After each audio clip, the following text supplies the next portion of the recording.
Okay, we are officially live. Hello, everybody. Hello, hello. How's it going? Today I have a guest with me, my longtime friend Danny back in New York. Say hi to everybody, Hi. Danny. Thank you, thank you. And today we're gonna talk about instead of me just playing video games, there's a hot topic going on.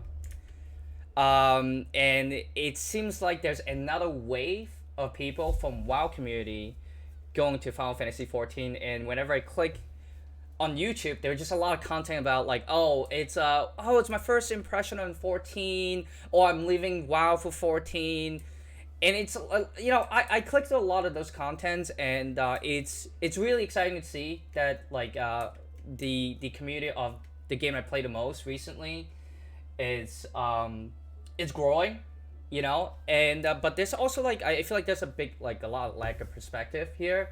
Like first and foremost, like I pretty much only understand like a small portion of why people are leaving WoW. There's a lot of apparently systems that people are not happy with, So that's why I invite Danny, who's like a longtime veteran of the game, to explain what's going on there. But in a nutshell, from what I've seen, it's pretty much 7 months of no release date on a next major patch after the release of the expansion Shadowlands, if I was correct. I mean, they recently gave you guys a release date, right? I think it was beginning of the week. Yeah, and it's next Tuesday, I believe, the 29th. Okay. We're finally getting another patch. Okay, so just change a little things, and then there is end game progression, communication from the game dev, lack of side content, all this stuff. But we're gonna dive into it, obviously. Then I also want to provide my perspective as a Final Fantasy 14 veteran players to perhaps another WoW veteran players, because a lot of like ex-WoW player coming into 14 is just going into this massive honeymoon phase, and it's great, it's lovely, it's cute, seeing them enjoying the game. But I also want to like put in the perspective where another WoW player, another player that doesn't play the game would understand, and that's something I would love to do, right? Um, but most important of all, we're both super passionate about video games and just want to get together and talk about the games with you guys. So, but yeah, Danny, let's talk about your experience with WoW. Like, how long have you been playing? Uh, I was 14 when I started, and I am now 29, so 15 years. 15 years. So you've been playing since Vanilla, or was it Burning Crusade? Yeah. No, the very tail end of vanilla. Like I didn't really do anything serious in vanilla. My computer was absolute garbage back then, so I couldn't like raid or anything. But I did know the game. I mostly played socially. Like obviously, my sister got me into it and a bunch of her friends. But like I was terrible and I didn't know what I was doing, so it's probably good that I wasn't raiding back then. I got really, really into it in Burning Crusade. Okay, so and then you from Burning Crusade on, you pretty much like a. Would you say like you are a hardcore raider? I was definitely a hardcore raider in Burning Crusade, Wrath. I didn't raid in Cataclysm. I was trying to get through school. Mm-hmm.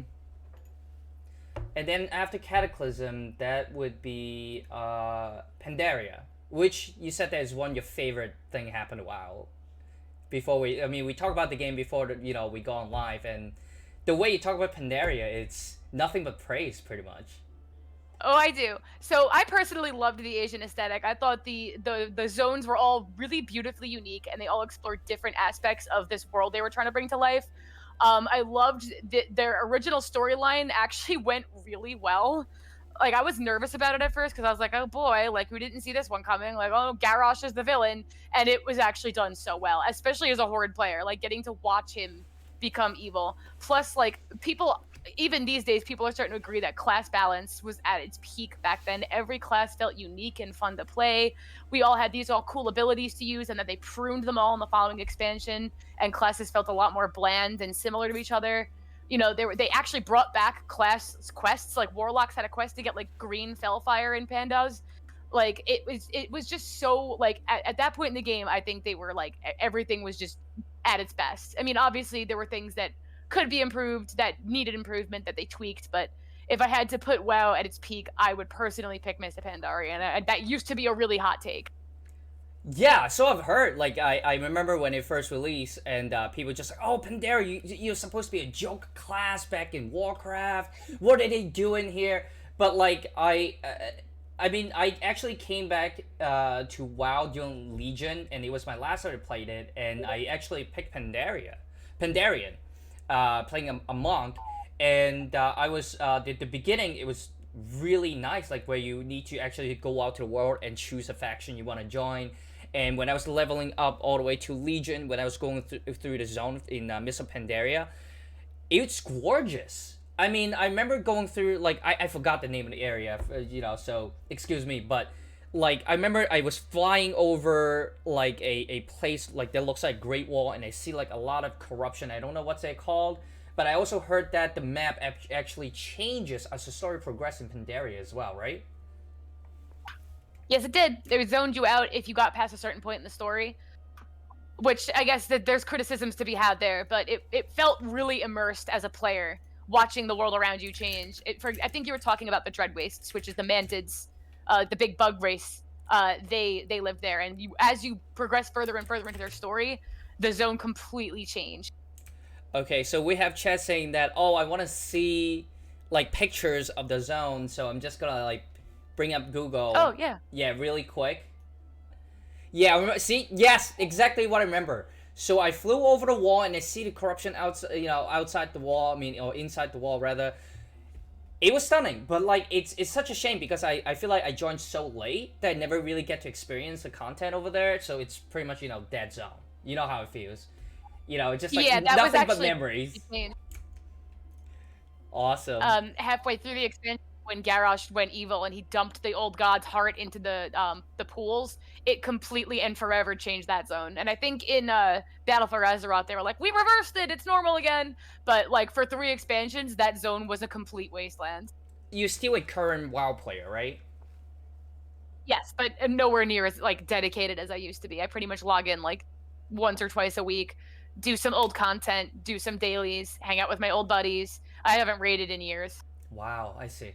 And to tell the audience, like my experience with 14, as well as with WoW, I started 14 since Realm Reborn early access, and I was already raiding. I believe I raid in between, like in the middle of Realm Reborn, and start to catch up.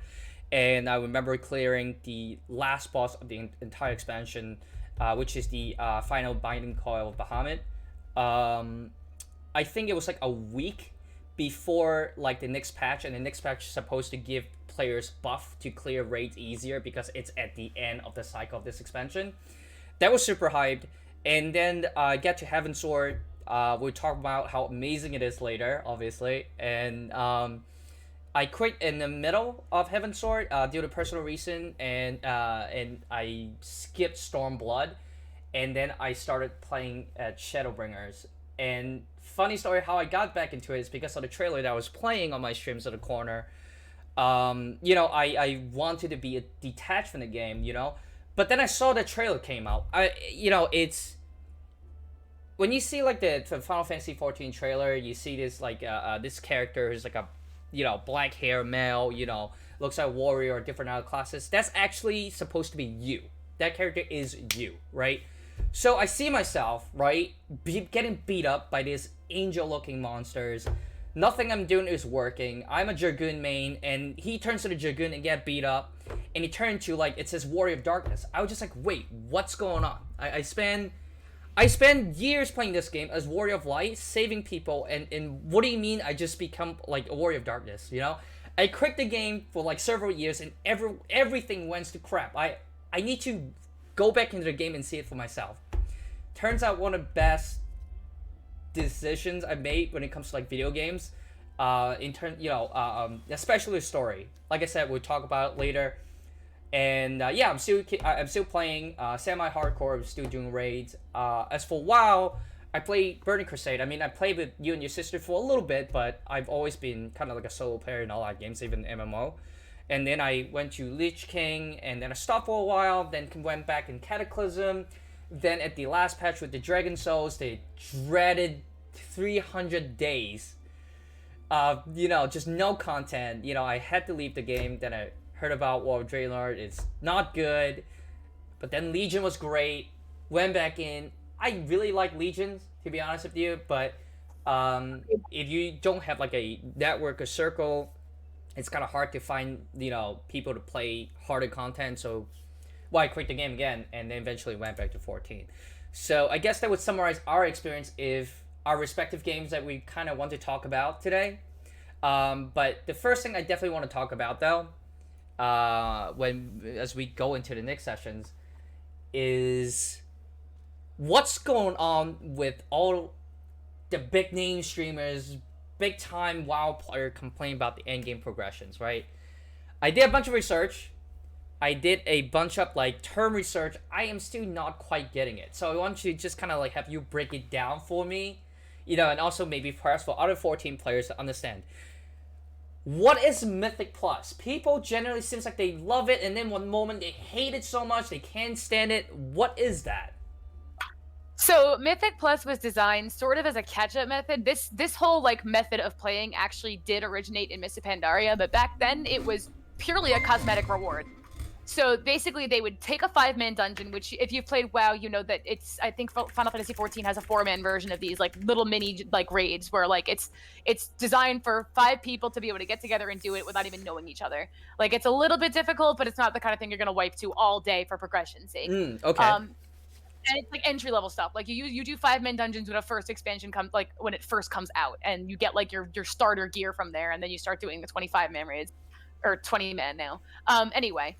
So challenge modes came out in Mists of Pandaria, which is a very tightly difficulty tuned version of a 5-man dungeon, where you have your gear is scaled down, the enemy's damage is scaled up, and you're timed on top of it. And if you're able to beat the dungeon under a certain time, you get a different cosmetic reward. There was no you wouldn't get good gear out of it. You just get cool looking gear or a cool title or a cool mount. One of those 3 things. Okay. Yeah. So it was all purely cosmetic. I loved them. I did challenge modes on 5 different characters. I did it as every role possible. I healed, tanked, melee, range, DP. I did everything. Certain classes were obviously more favored for them. And then they were so popular and so well received that they came back in Warlords, and I believe they were in Legion as well. But Legion introduced the concept of Mythic Plus dungeons instead, where rather than doing it for purely cosmetic reasons, you actually got good gear out of it. Gear that was actually on par with the stuff that was dropping in raids. Yes. Oh my god. So now correct me if skip raids. Okay, so I was about to say, sorry for interrupting, correct me if I'm wrong. It seems like the content in WoW is cannibalizing it themselves. Why would you do raid if you can do Mythic Plus, but then if you can do Mythic Plus, why do you want to do raid? Kind of vice versa. And then it becomes it split the community in half while they want to do the same type of content, which is PvE. And there's so many people who love it that at this point, if they take it out of the game, they're going to be pissing them off. I personally thought that the 5-man dungeon challenge was better designed as something that you do for fun, for cosmetic rewards. And that way, raiding stays as the way to get your best gear. I mean, you still do get better gear from raids, but it's not better by much. And you could definitely get by on raiding in mostly Mythic Plus gear. If you're pushing World Firsts, you're not going to want to be in Mythic Plus. You're going to want to be in your best possible, Mythic Warforged, Titanforge, whatever it is, you're going to want to be in that gear. But you can get to that point. You can skip a lot of stuff. You can get completely caught up on the current raid by doing Mythic Plus, and you can obviously pay for people to carry you, and it goes way faster getting carried through a 5-man dungeon that you're supposed to beat in 15 minutes than to go to a raid. People don't do Raid Finder anymore. People don't do pugs anymore. They just do 5-man Mythic dungeons, and they try to do it as quickly as they can to get the best, because the quicker you do the timer, the better your reward is. Okay, I see. So, now the concept you're telling me that, you basically is a harder mode dungeon, except that it's basically side content. Right? It's you get mount, you get cosmetic stuff, and then you walk around in town, and then people recognize, wow, this people grind out the hardest, dungeons in the game. But now, if you want to do raid too, harder content raid, do you think Mythic Plus it's a kind of a gate? Is it a must if you want to go into the latest tier of hardest raid content? Do you think it's necessary? I wouldn't say it's wouldn't say it's necessary. It definitely it helps because you'll already have pretty much the gear level you're gonna need to do it. But they won't like necessarily be able to trust that you can perform what you need to in the raid because Mythic, a lot of cutting time off the timer to get to your best reward at Mythic Plus is cheesing mechanics. Like you take invisibility potions, you cheese stuns, you use your cooldowns on trash. Like those are the kind of things that you do to shave minutes off a timer in a Mythic Plus dungeon. But that Ah. doesn't necessarily mean that you aren't going to keyboard turn into the fire on a boss fight. Like you have to be able to trust that these people. Usually, it takes good raid awareness to get through a Mythic Plus 5-man, but it doesn't necessarily mean that that person's going to know how to perform in a raid. So yes and no. Yeah, like it definitely. There's like, okay, well, this person's clearly smart enough to have done a good Mythic and have this gear from a Mythic 5-man, but can they dodge the fire? Because that's usually the go-to mechanic from a WoW dev is fires, don't stand in it. Don't Obviously, stand in the never end. fire. We do have that in 14 too, where we have like a circle indicator where where you cannot stand. But so I totally understand that. Now, by you explaining Mythic Plus, you already giving me a lot of insight. Now, but I do want to move on to the next topic, and not a big one. Sure. It's literally in everywhere in like thumbnail of like WoW videos. Torghast. Knew that was it. Okay, now before I let you explain, I just want to kind of like try to explain it as a 14 player and a non-WoW player. So it seems like a pretty cool concept, right? It's like a rogue dungeon like mechanic, right? And I love Rogue Dungeon, like Enter the Gungeon, it's one of my favorite games. I cannot stop playing it at one point, Hades, one of the latest, hottest game out there, is also a Rogue Dungeon like game. Why do people hate it? That is my question for you. Now, explain away. Okay, so I can explain why I personally am not a fan, but I also my opinion is pretty common. So Torghast was again a cool idea, like you said. Like the idea behind it sounds cool. It's essentially like a dungeon that you go into, and there's multiple layers of it, and obviously each layer gets harder and harder. People can do it in groups to make it easier, or you can solo it to a certain point. But you get a limited amount of deaths, and they have nerfed and buffed this number, and it's very RNG. So, for example, every time you beat certain enemies, they drop power-ups. And sometimes these power-ups are incredibly useful, and sometimes they are garbage. And you can do like an 8-layer Torghast run and just get straight-up garbage upgrades, and then by the time you get to the really hard boss on like the 12th layer, and they're all buffed to hell, and your abilities are just trash, you're going to get smacked by that thing in 5 seconds, wasted death. And it's like you wasted all this time, got all this level to Torghast, and you want to collect your soul ash for the week, and you're like 2 layers away, and you have to start all the way over at the beginning because you just got screwed on the and also there's also the twisting corridors, which is like I think like 12 layers with each layer has 8 layers in it, and it's just What?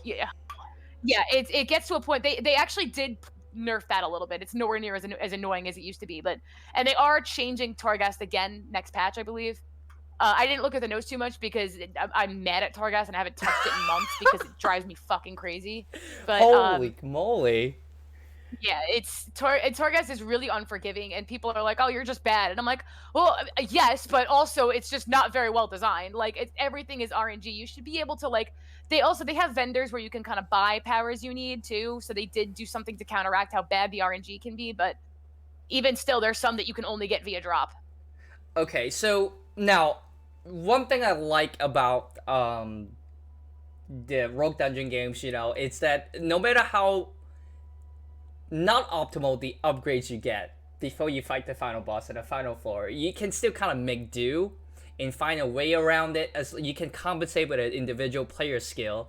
Alright, you cannot do as much damage, to the boss, so you have to dodge more, but that depends on me as a player to become better at the game at times.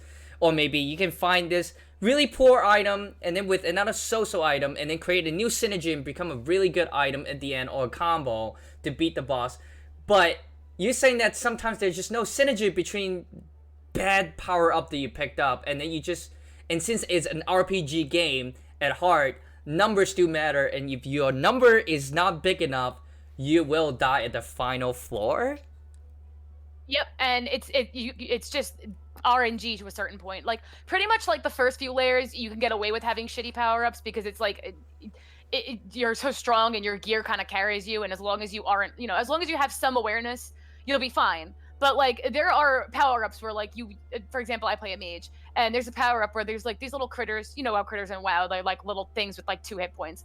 They have like slightly stronger critters. It's like little mice with like 300 hit points. Where like if you blink through one, you get like 8 charges of blink, What? and it blows up.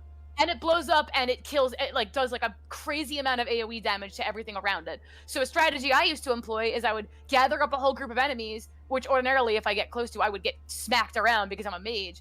And then I would blink through one of those little rats, get 7 charges of blink, and all of them would just blow up because the little rats would just do so much damage that I wouldn't even have to use any mana. Not that it matters because it regenerates so quickly these days. But like, that's one thing I would do. But like, if that's only if I get lucky enough for that to drop. Okay, but that sounds a lot of fun to do.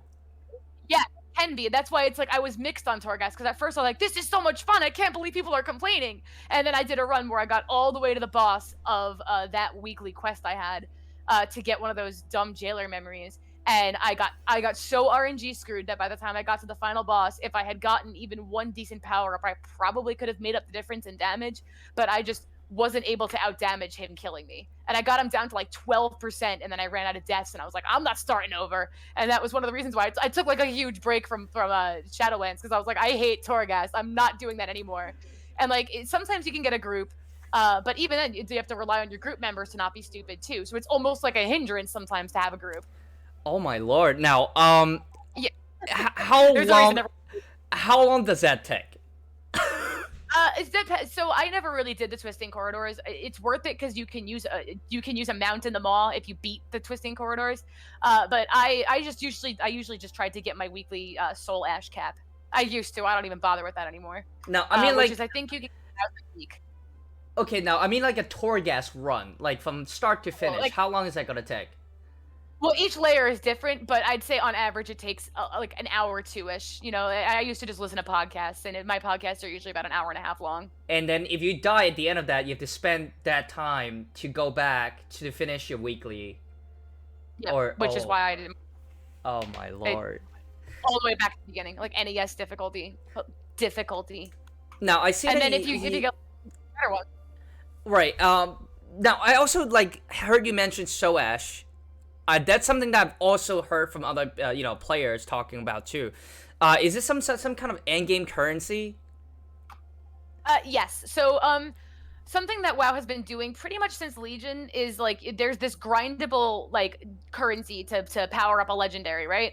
So this expansion's version of it is this imprisoned old Titan dude, and he doesn't remember anything. But if you give him Soul Ash, he'll upgrade your stuff for you, and you can only get a certain amount a week from Torghast. You can get, I believe, 1,000 a week.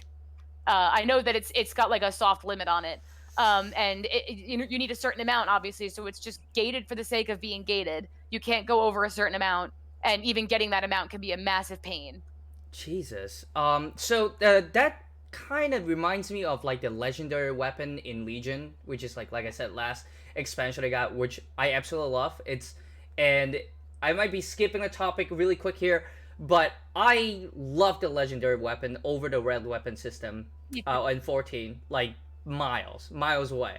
But basically for the 14 players that have not done that before or don't know what it is, so basically like it's very much like red weapons, but they do world quests. They would do dungeons, they do raids, and they would collect this artifact power and then infuse that power into their gears. You know what? I'm going to kind of like look it up.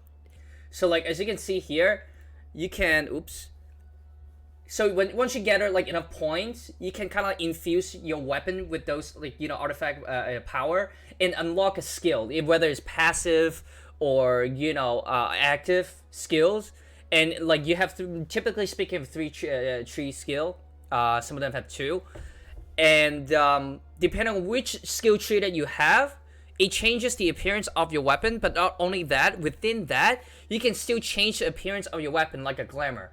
And I thought that was so much more intuitive and awesome than like the artifact weapons in 14, which is very linear. You really just have to do the dungeon, I don't know, X amount of time, and then you can gather the whatever items you need, and then you upgrade your weapon from one level to another level. But this is just the game was revolved around this system of weapons. I thought that was so cool, but I agree. they got rid of it, didn't they? Oh yeah, and then Uh, they every expansion kind of have something where like you have this cool item, but you only have it for the length of the expansion, and you power it up with a specific resource, which in Legion, as you remember, was the artifact power. And as you got more and more of it and dumped more and more of it into your artifact, you unlocked more traits in that artifact. Which I agree. I loved the legendary weapons. Nothing felt cooler than wielding the Ashbringer on my paladin. I literally have that tattooed on my arm. Like, I love the Ashbringer. So that was like that was unreal for me. And also my mage wielding, like I had Aluneth. I had like it was I loved Legion. I thought Legion was such a good way to bring back like class uniqueness after Warlords gutted it.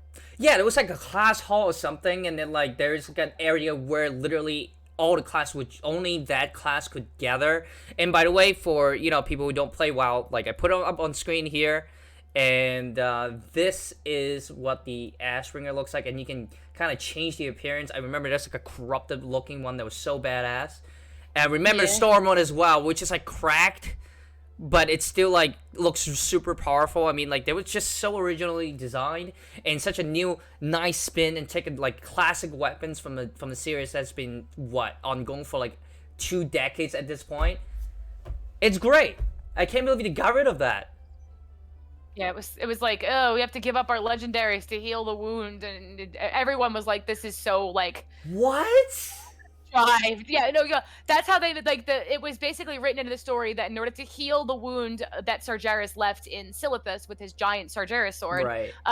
you had to like melt down your legendaries, and that was obviously in what was it, Battle for Azeroth. After that, in Battle for Azeroth, you got the legendary necklaces that everyone hated, and Azerite, which everyone hated. They like gutted the system and redid it because it was so like, especially in comparison to how well done the artifacts in Legion were. Battle for Azeroth's weapon, like their version of the borrowed power was awful. Like they were like, oh yeah, grind this Azerite for the rest of your life. RNG everywhere. Oh man, no, it's interesting because like as much as we want to focus on like some of the problematic systems in Shadowlands, we cannot help but go back a little bit by little bit. It's a long-standing problems. It's not just like, oh, Shadowlands sucks, we are gone. But it's like you've been doing something wrong for a while now. Some's great, but a lot of times it's just so questionable. It seems like. Yeah. But It's yeah, go on. I'm sorry.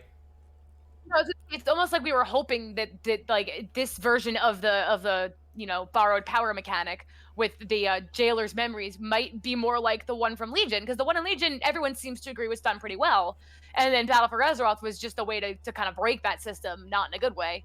And so we were like, all right, well, it's going to be another mechanic where you have to like grind out a legendary, but hopefully this one kind of revisits the idea they had in Legion, and it's definitely somewhere in the middle because it's better than Azerite, but not by much. Oh man. Now, let's try to stick with Shadowlands for the time being because I have another questions, right? Another big thing that is in everybody's thumbnails when it comes to a WoW video when they, they're not happy about the game, and put out a video. Covenants. Now, I also did some research on Covenants, and it seems like it's like a faction that you can join, choose to join, and then you grind rep for the faction, and then eventually the faction not only gives you, I don't know, gear, but most importantly, some sort of a skill. Once again, it sounds like a pretty cool concept. Joining a faction, being loyal to a faction, being part of like the lore in a way where you help a faction, always been like sounds like a cool idea to me.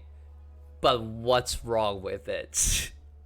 Okay, well, I'm sure everyone who knows WoW probably already knows where this is going. But so the problem is, obviously, each class has one covenant that is best for them. It's not based on the one you like. It's not based on any kind of flavor. It's based entirely on which one can I min-max my DPS with, based on what I'm playing. And personally, I agree with you. I think the idea behind covenants is pretty cool, but I again think that most of the rewards you get from it should have been cosmetic. And if there were any skills, they should have found a way to balance it in such a way that no one class gets a huge advantage based on what they're playing. Because if it's like, if you really like, for example, like the Venthyr, but you're not playing, the right class for it. For example, I'm playing a Frost Mage, and based on what I'm playing, I was meant to pick the Venthyr. But like, what if I really like the Kyrians? Like, what if I love their story? Oh well, I either get the class that I want or the story that I want. and a lot of people were complaining about that. You can leave your covenant, but it's not easy to like you become like hated with your old one, and then it's like I grinded all that rep for nothing.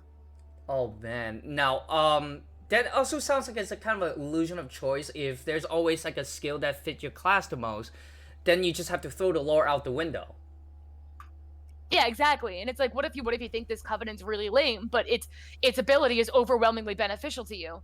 Like you really kind of have no choice. So unless you just don't care about like progression and you just want to play for fun, in which case, like, go nuts, pick whatever one you want. But most players are looking to get into raids and do some end game content, so they're gonna have to pick the one that's best suited to their class.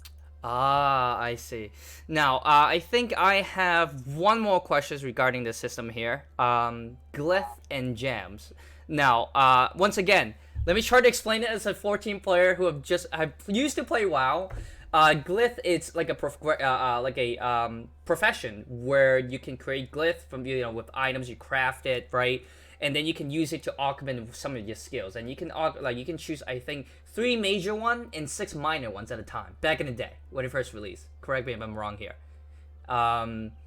So, and then gems is you go mining, you find these gems, and you can like shape it and grind it, and then it turns into a powerful gem where you can put it into a slot of your gears. And in my opinion, it's one of the most fun thing back in Burning Crusade. It's just so exciting. You're like, oh my god, a gem that gives me 30 strength. What the hell? I pop it right in, and it instantly feels stronger. And then you can and they're not too difficult to get. Obviously, there's some much more difficult one to get. But whenever you run dungeon, I get new gear. I have a slot. I put the gem in, and I feel powerful. The progression felt really nice with the gem. But once again, there's a problem now. They changed the glyph. I heard they changed the gem, the slotting system. What's happening? So yeah, I agree. I loved there was a specific piece of gear that would always have for example 2-3 gem slots. Your helmet always had the meta gem, and hopefully you had a friend who was a jewel crafter who would give you a discount. Because it was cool customizing your gear. Like obviously similar to the Covenants, there was always a gem for you to take. But it was just fun. It was like I get to customize this piece of gear that was already kind of a huge upgrade for me and make it even better for myself, on top of being able to enchant it. And then glyphs came out. I believe it was Cataclysm. Inscription was dropped. And Inscription was another way to just add more damage to you, or in some there were minors and major glyphs, and the minors were all cosmetic. It was for example, again, I play a mage, and there was a way to put in a glyph that would let you walk up to somebody, press that button, and then copy their appearance. Oh, which okay. was fun. It was like a fun little stupid thing. And then there were damage glyphs where it's when you use this spell, 2 frostbolt it instead of 1, which and obviously again there's a min max, but it was a lot harder to min max with glyphs because almost all of them were useful. It would just depend on the spec you were playing. Okay. So yeah. Obviously, you're not going to need the arcane glyphs if you're playing Frost, and vice versa. But almost all of them were useful, and it was pretty much pick the one you like. But obviously, if you're a min-maxer, there always is a best option, just by 0.05%. Right. And now glyphs are pretty much purely cosmetic. You basically don't buy them anymore. I know that they've changed the system multiple times, but last I had been playing, the only glyphs that you bought were cosmetic. And everything else was automatically learned by you based on the class you were playing. And gems are completely randomized. You can be the pieces of gear sometimes have gem slots and sometimes don't. And that's the thing is people used to memorize the piece of gear they were looking forward to, right? I played a rogue in Burning Crusade, and oh my god, the Dragonspine trophy from Gruul is something I used to have dreams about. And now I couldn't tell you a name of a piece of loot because everything is just randomly generated. You can get a Warforged version, you can get a version that has 3 gem slots on it. It's all randomized, and it's that's why nobody cares about gear anymore. How can you? Oh my lord! So wait, hang on a second. No, right? Now, Warforged. Can you explain that really quick about Warforged?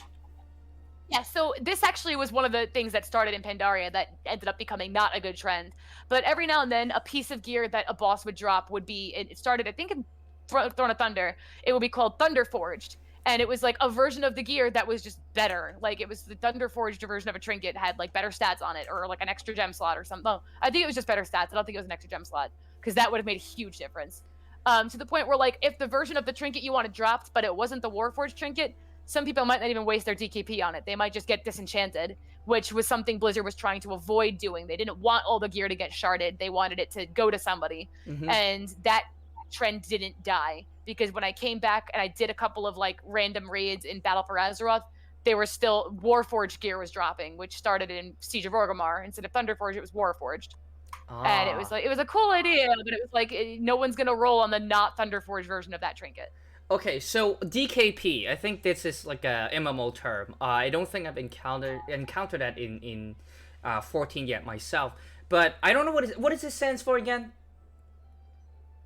Dragon kill points. Dragon and points. It's like ancient because most bosses used to be dragons, and it's like, oh, I killed this dragon and I got this many points. So like, based on how many raids you were present for, you got X amount of DKP, and then, you know, obviously you spent that to get gear. Okay, thank you. Yeah, I didn't know how to explain that. Like, I get the concept of it, but that's why I have you here. I'm so happy you're here. Yay! Okay, now I'm happy to be here. Thank you. So, Lau, that actually came up a lot of like kind of questions I have about mechanics, and seems like I think the common thing that we all have, we talk about here, is all endgame progressions. It's because we talk about Torghast. You have to do Torghast to do the to get the Soul Ash, which is endgame currency. Mythic Plus, you know, it can be about, well, it's part of the endgame. I heard there's even esport being developed around Mythic Plus now. Then, you know, we talk about Covenants and Gems, which, you know, we talk about how randomized the gear is these days, and obviously, like, basically all of them impact the endgame progressions. And yes, and I want to go back to one thing Mythic Plus about. I'm hearing news about people trying to make it an esport thing. You know, people trying to clear a Mythic Plus dungeon is, you know, faster than the other team, and I just don't know how to feel about that. A lot of esport is PvP, but when you turn a PvE aspect into a PvP, I don't know how. Like, do you think that has something to do with just, you know, affecting the community in general, in terms of like being friendly to new players coming in, wanting to try their hands in harder, you know, content in the game? Yeah, because people won't take you if you've never done it before, and like most people who are looking to do mythics want to get the best score possible. They want to get the quickest clear as possible. So if you're a newer player, obviously there's always going to be other new players looking to start mythics, but they're going to be a lot harsher on you if you like make even one mistake, because it's fatal to make a mistake in a Mythic Plus, because it's time is everything. Like, one person accidentally wiping the group means you don't get your gear that week, you know? Like, really? So people are definitely on new players. You don't wait, one person die and you don't get gear for the week? Well, you won't not get gear, you won't get the gear that's worth it, because that shaves so much time off your timer running back to your body, you know, especially if everyone.